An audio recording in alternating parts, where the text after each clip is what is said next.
खुदा की मोहब्बत, क्योंकि खुदा ने दुनिया से ऐसी मोहब्बत रखी कि उसने अपना इकलौता बेटा बख्श दिया, ताकि जो कोई उस पर ईमान लाए हलाक ना हो बल्कि हमेशा की ज़िंदगी पाए।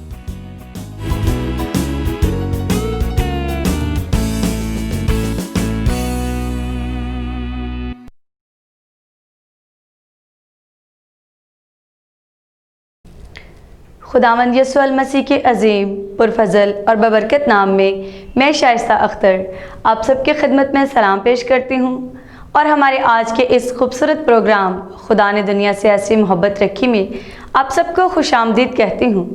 नाज़रीन, कलाम खुदा में यूँ लिखा है कि मुबारक है वो शख्स जो आजमाइश की बर्दाश्त करता है, क्योंकि जब मकबूल ठहरा तो ज़िंदगी का वो ताज हासिल करेगा जिसका खुदावंद ने अपने मोहब्बत रखने वालों से वादा किया है। जब कोई आजमाया जाए तो ये ना कहे कि मेरी आजमाइश खुदावंद की तरफ से होती है, क्योंकि ना तो खुदा बदी से आजमाया जा सकता है और ना वो किसी को आजमाता है। आइए नाज़रीन, हम भी दुनिया की इन तमाम आजमाइशों से अपने आप को दूर रखें और हमेशा खुदावंद को तकते रहें। और अभी वक्त है खुदावंद की हम्द सना और प्रस्तिश का। अभी हम मिस रूप जॉर्डन की खूबसूरत आवाज़ में ये खूबसूरत गीत सुने।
जी नाज़रीन, कैसा लगा आपको ये गीत? मेरा ईमान है कि खुदावंद की इस प्रस्तिश के वसीला से आपने ज़रूर बरकत पाई है।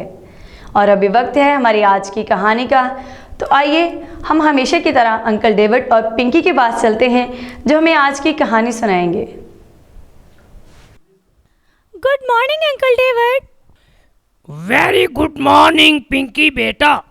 और नाजरीन, पिंकी और अंकल डेविड की तरफ से आप सब की खिदमत में आदाब कबूल हो और हमारी आज की कहानी कैद से महल तक में आपको खुशामदीद। अंकल, ये कैद से महल तक का क्या मतलब है? मेहरबानी से मुझे और नाजरीन को जरा तफसील से बताएं ना। हाँ हाँ पिंकी बेटा, जरूर। बेटा जी, इस कहानी का ताल्लुक यूसुफ की जिंदगी से है, जब उसे नाकर्दा गुनाह की सजा कैद की सूरत में बर्दाश्त करना पड़ी। बेगुनाह होने के बावजूद वो खुदा के साथ वफादार रहा और फिर खुदा ने भी उसे इस वफादारी का सिला मुल्क मिस्र का हाकिम बन जाने की सूरत में दिया। वाह अंकल, खुदा कितना रहम दिल और बरकत बरसाने वाला खुदा है।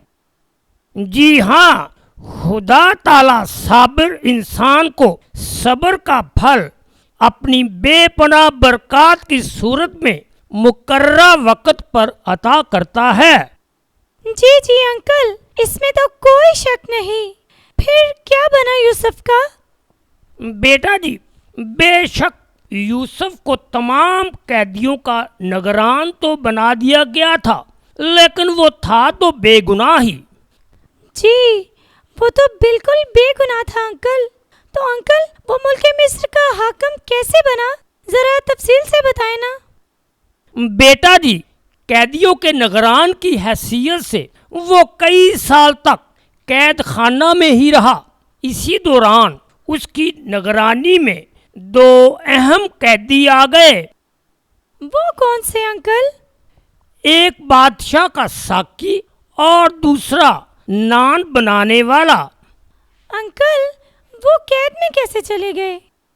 बेटा जी, उन्होंने किसी बात पर बादशाह को नाराज कर दिया था। इस सबब से बादशाह ने इन कैदियों को कैद में डाल दिया था। अच्छा अच्छा, मैं समझ गई। अच्छा, तो फिर क्या हुआ? बेटा जी, दौराने कैद बादशाह के साकी और नानपुज ने दोनों ने एक ही रात में एक एक ख्वाब देखा। हाँ, लेकिन ख्वाब देखना तो बुरी बात नहीं अंकल। हाँ हाँ, लेकिन उन्होंने जो ख्वाब देखे वो इन ख्वाबों के सबब से परेशान हो गए। सुबह जब यूसुफ उनके पास आया तो उसने देखा कि वो उदास हैं। अच्छा, तो फिर क्या हुआ? यूसुफ ने उनकी उदासी की वजह पूछी।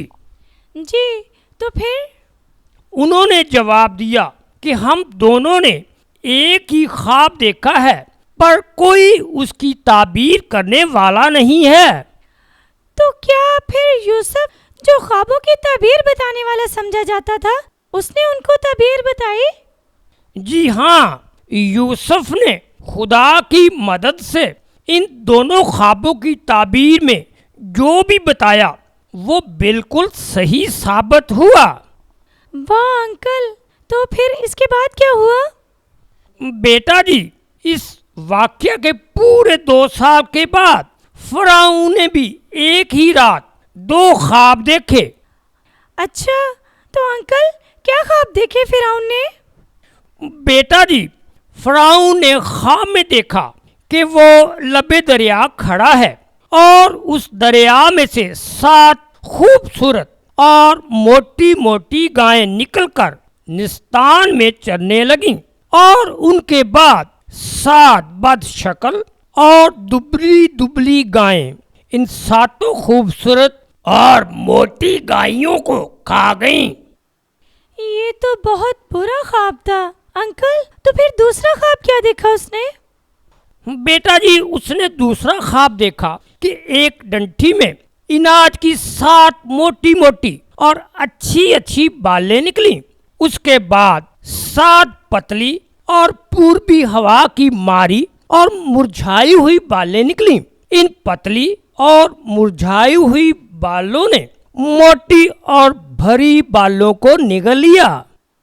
ये तो वाकई बहुत अजीब से ख्वाब थे अंकल। फिर इसके बाद क्या हुआ? बेटा जी, बादशाह ने मिस्र के तमाम जादूगरों और दानिशमंदों को ख्वाब की ताबीर करने के लिए बुलाया, लेकिन वो उसकी ताबीर ना कर सके। अच्छा, तो अंकल फिर किसने इन ख्वाबों की ताबीर बताई? बेटा जी, उस साकी ने जिसके ख्वाब की ताबीर यूसुफ ने बताई थी, बादशाह को यूसुफ के बारे में बताया। अच्छा, फिर? तब यूसुफ ने इन दोनों ख्वाबों की ताबीर करते हुए बादशाह से कहा कि मुल्क मिस्र में 7 बरस कसीर पैदावार के होंगे और उसके बाद 7 बरस कहत के आएंगे। उसने फराऊन को एक मशवरा भी दिया। क्या मशवरा दिया उसने? उसने फराऊन से कहा, ए बादशाह, एक दानिश्वर और अक्लमंद आदमी को तलाश कर ताकि वो इन अच्छे बरसों में सब खाने की चीजें जमा करें ताकि कहत के दौरान खा सके और कोई भूखा न रहे। कमाल का मशवरा दिया यूसुफ ने अंकल। तो बादशाह ने इस बारे में क्या किया फिर? बेटा जी, ये बात फराउन को पसंद आई और उसने यूसुफ से कहा, क्योंकि खुदा ने तुझे ये सब कुछ समझाया है, इसलिए तेरी मानद दानिशमंद और अक्लमंद आदमी कोई नहीं, सो तू मेरे घर का मुख्तार होगा और मेरी सारी रियाया तेरे हुक्म पर चलेगी। दूसरे लफ्जों में पूरे मुल्क मिस्र का हाकिम तू ही होगा। वाह अंकल, खुदा ने कितने मौजज़ाना तरीके से यूसुफ को कैद से निकालकर महल में पहुंचा दिया। जी बेटा, यही उसकी कुदरत है जिसे कोई समझ नहीं सकता। वो जिसे चाहे खाक से उठाकर तख्त पर बिठा दे और जिसे चाहे जिल्लत और रुसवाई दे, और यही कुछ यूसुफ के साथ खुदा ने किया। बेटा जी, खुदा ने कभी भी यूसुफ को ना छोड़ा और यूसुफ भी कैद खाना में सब्र के साथ खुदा का इंतजार करता रहा, और इस सब्र का नतीजा उसे मिस्र की हाकमियत की सूरत में मिला। खुदा का इंतजार कितना भला है। और पिंकी बेटा, कलाम मुकद्दस की ये आयत हमेशा याद रखनी चाहिए। जी अंकल, कौन सी आयत? और हमको मालूम है कि सब चीजें मिलकर खुदा से मोहब्बत रखने वालों के लिए भलाई पैदा करती हैं, यानी उनके लिए जो खुदा के इरादा के मुवाफिक बुलाए गए हैं। अच्छा जी। हाँ जी। जी नाज़रीन, अभी आपने हमारी आज की कहानी देखी और सुनी, और मेरा ईमान है कि आपने इसके वसीला से कलाम खुदा को सीखा है। और अभी वक्त है कि हम डॉक्टर मार्टिन लूथर की मुख्तसर कैटेकिज्म के वसीला से भी कलाम खुदा को सीखें। हमारा आज का मजमून है कुंजियों का इस्तेमाल। इसमें हम मज़ीद सीखेंगे कि मुकामी कलीसिया पासबान की बुलाहट करने के लिए किससे इख्तियार हासिल करती है। कलीसिया के ईमानदार पासबान को क्या करने के लिए उसकी बुलाहट करते हैं। एक मसीही कलीसिया किस तरह बुलाहट किए हुए पासबान के साथ बांधने वाली कुंजी का इस्तेमाल करेगी, और एक मसीही जमात किस तरह अपने पासबान के साथ खोलने वाली कुंजी को इस्तेमाल करेगी। आइए मज़ीद सीखते हैं। खुदा यीशु मसीह के मुबारक और जलाली नाम में आप सब की सलामती हो। आज हम खुदावंद के कलाम में से सीखेंगे कुंजियों का आम इस्तेमाल। और आज का हमारा सवाल है, मकामी कलीसिया पासबान की बुलाहट करने के लिए किससे इख्तियार हासिल करती है। और इसके बारे में जानने के लिए आए बाइबल मुकद्दस में से सीखते हैं। मत्ती 16वां बाब और उसकी 19वीं आयत। मैं आसमान की बादशाही की कुंजियां तुझे दूंगा, और जो कुछ तू जमीन पर बांधेगा वो आसमान पर बंधेगा, और जो कुछ तू जमीन पर खोलेगा वो आसमान पर खुलेगा। हमने खुदावंद के कलाम में से सीखा, मुकामी कलीसिया मसीह से इख्तियार हासिल करती है कि पासबान की बुलाहट करे। और मज़ीद जानेंगे कलीसिया के ईमानदार पासबान को क्या करने के लिए उसकी बुलाहट करते हैं, और इसके बारे में जानने के लिए आए कलाम मुक़द्दस में से हवाला जात का मुतालिया करेंगे। मरकज़ 16वां बाब और उसकी 15वीं आयत, तुम तमाम दुनिया में जाकर सारी खलक के सामने अंजील की मुनादी करो। दूसरा तीमुथियुस 4 बाब और उसकी 2 व 5वीं आयत, कलाम की मुनादी कर हर तरह के तहम्मुल और तालीम के साथ समझा दे और मलामत और नसीहत कर, बशारत का काम अंजाम दे, अपनी खिदमत को पूरा कर। पहला तीमुथियुस 4 बाब और उसकी 13वीं आयत, जब तक मैं ना आऊं पढ़ने और नसीहत करने और तालीम देने की तरफ मतवज्जा रहे। हमने खुदावंद के कलाम में से सीखा मसीही जमात में ईमानदार अपने पासबान की बुलाहट करते हैं कि वो खुदा के कलाम की मुनादी करे और खुलेआम तालीम दे। और इसके बारे में मज़ीद जानते हैं खुदावंद के कलाम में से। मत्ती 28वां बाब और उसकी 19वीं आयत, तुम जाकर सब कौमों को शागिर्द बनाओ और उनको बाप और बेटे और रूह कुदूस के नाम से बपतिस्मा दो। पहला कुरिन्थियों 11वां बाब और उसकी 24वीं व 25वीं आयत, ये मेरा बदन है, मेरी यादगारी के वास्ते यही किया करो। ये प्याला मेरे खून में नया अहद है, मेरी यादगारी के लिए यही किया करो। पहला कुरिन्थियों 14वां बाब और उसकी 33वीं व 40वीं आयत, क्योंकि खुदा अबतरी का नहीं बल्कि अमन का बानी है, सब बातें शाइस्तगी और करीना के साथ अमल में आएं। हमने खुदावंद के कलाम में से सीखा मसीही जमात में ईमानदार नज़्म व नस्क के लिए अपने पासबानों की बुलाहट करते हैं ताकि बपतिस्मा दे और पाक शराकत की रस्म को अमल में लाए।